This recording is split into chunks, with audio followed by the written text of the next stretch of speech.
When he escaped the canyon, at the bottom of the rappel that afternoon was the water that he so desperately needed, but it was rancid and stagnant.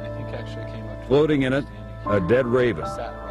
Was it yet another sign that Ralston would triumph over death? I drank about 3 liters just sitting here over the course of about 15 minutes. First just a little sip at a time, and then taking big gulps and big gulps. And I filled my water bottles up again. I emptied some things out of my backpack, and I stood up and got ready to go. And yet again, one more seemingly impossible task. With one arm, bleeding profusely, starved and dehydrated, now close to shock, Ralston would have to hike 7 miles out of the canyon in the direct midday sun, then an 800-foot vertical climb to the trailhead in his truck. The nearest hospital was a several-hour drive. As he set out, his desperate struggle to survive was still far from over.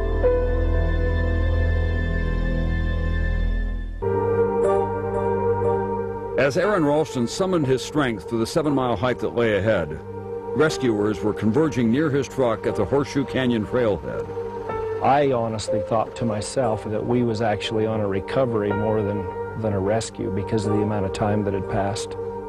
Sergeant Mitch Viteri of the Emery County Sheriff's Office was joined by helicopter pilot Terry Mercer with Utah's Department of Public Safety, both seasoned veterans of search and rescue operations. Within minutes, they were airborne trying to locate Ralston, an extremely difficult task in the vast expanse of the desert scrub, where a human being can be almost impossible to spot. As a search and rescuer, I've got to think there's a chance. You got to keep positive about it. But I would say probably 30–40% of the people we come out here looking for, we end up carrying back in the body bag.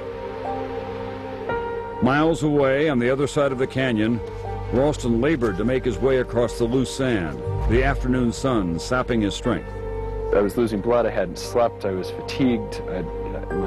My body was just exhausted from the effort of staying alive over the course of those 5–6 days. And it was getting harder and harder even just to walk, even at a slow pace. He would later learn that he had lost 25% of his blood supply. He was on the verge of decompensatory shock, when the body can no longer provide oxygen to vital organs and shuts down. Despite his miraculous self-rescue, Ralston was now literally once again on the verge of death. Luckily, he was about to get help from an unlikely source. Eric and Monique Meyer, along with their 11-year-old son Andy, had traveled some 5,000 miles from their home in the Netherlands to experience the beauty of the American Canyonlands. I came around a corner and saw them hiking. I shouted to them, "Help, help. Help, help, I need help." And we saw a man covered with blood. And they came running back, and I started telling them, I just had to cut off my arm a few hours ago. I need help. I need medical attention. I need a helicopter. The Meyers gave him everything they had, 2 Oreos and some water. Then mother and son ran ahead for help. Eric stayed behind to help Arron walk. But Arron was fading quickly now. I wasn't able to hike without keeping water in my mouth. I was so dehydrated that breathing at a rapid rate it parched me. After 2 more arduous hours of hiking, finally, Ralston saw the trail in the distance where his truck was parked. But his heart sank. I was looking up an 800-foot, very steep hillside in direct sun, no shade, loose, sandy terrain, in 85 to 90 degree heat. It was going to be my death to try to hike out of there. Just at that time was when we heard the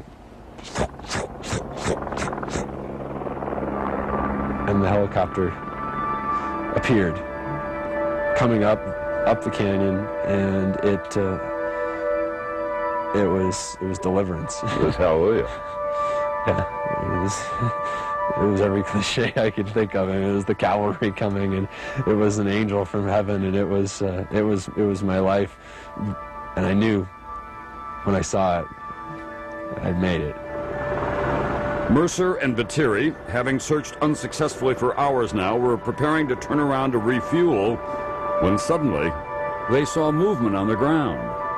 It was amazing to see somebody still standing and walking that was in the type of condition he was in. He says, "I've cut off my arm. Can I have a ride?" I mean, he even asked for a ride.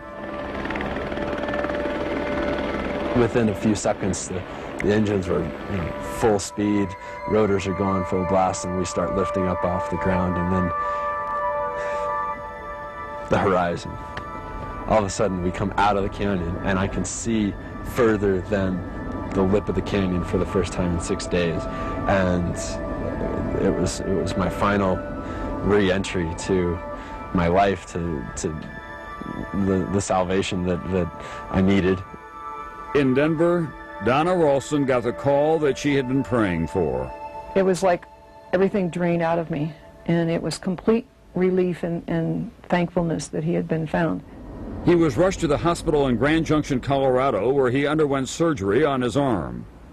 After coming to, Arron was reunited with his mother. The first thing I thought was, oh my God, I'm alive. And when my mom came in the room, we both cried together. I've never been happier to see anybody in my life. It was a wonderful sight. I just kind of stood there in disbelief and looked at him and leaned down and kissed him and said, "Arron, I'm here." First thing he said was, "Can I have food?" And I think he didn't stop eating the whole time he was in the intensive care unit. He was safe. Against all odds, he had rescued himself. He was reunited with his family, reborn. But for Arron, a second chance did not mean his old life was over.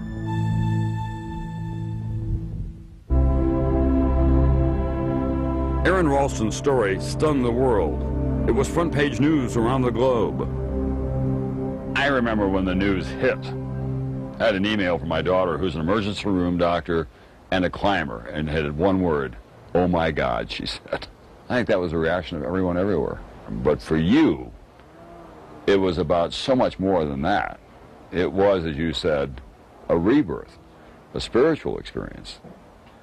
It was very spiritual, and the fact that I cut off my arm was a part of that for sure. There's a positive side to it. When people come up to me to say, "You're an inspiration, your story is amazing, I heard about what you did," that what they're telling me is that I've affected them.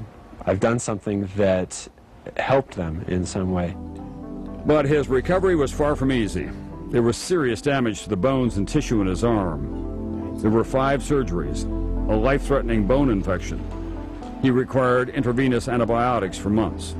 He'd lost more than 40 pounds and suffered from chronic pain. But more intense sometimes was the phantom pain, his shocked nerve endings sending false signals from a part of the arm that was no longer there. Despite it all, Arron Ralston really did feel lucky just to be alive. I'm not sure if I can really convey the grief and the realizations that I'd gone through in the canyon to understand that I was going to die there. But understanding that, everything else was absolute bonus. I was getting every proverbial second chance in the book. His sister Sonia's wedding, that he thought he wouldn't live to see, was a joyous event. To be at my sister's wedding, to be back with my family, to see my relatives, to see my friends, to be out doing all the things that I loved again, and eventually, even with time, all of that came to pass.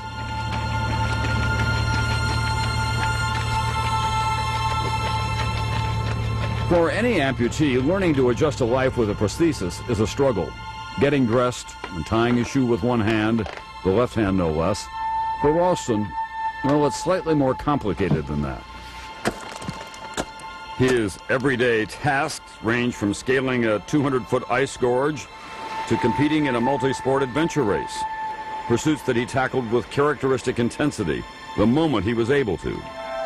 Within months of the accident, he was testing himself again back in Jackson, Wyoming to climb Mount Moran and Grand Teton, a triumphant return. Take it easy on me. All right. More than a year later, Ralston is back on top of his world with the help of some additional hardware. He has an array of specially modified prosthetic devices. He can clamp on to his mountain bike or click into a ski pole, alpine or cross-country, rock climbing and ice climbing. It may even be an advantage to have the pick as an extension of your own arm. Oh, yeah.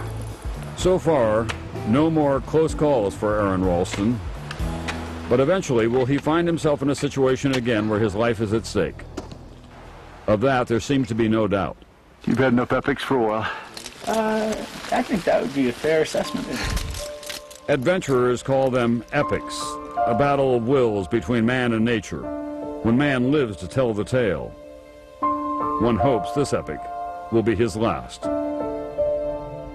Days after Ralston rescued himself, park rangers returned to Blue-John Canyon to retrieve his arm.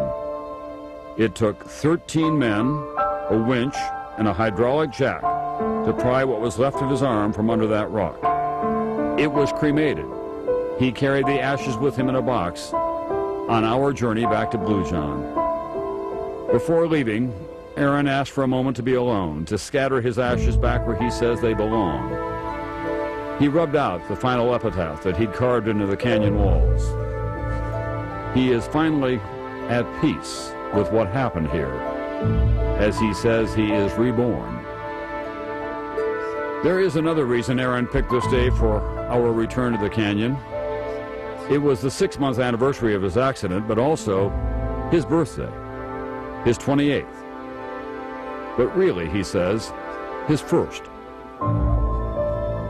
In the end, Ralston says the epic of Blue-John Canyon is a battle he'd rather have fought and won than to have never waged at all.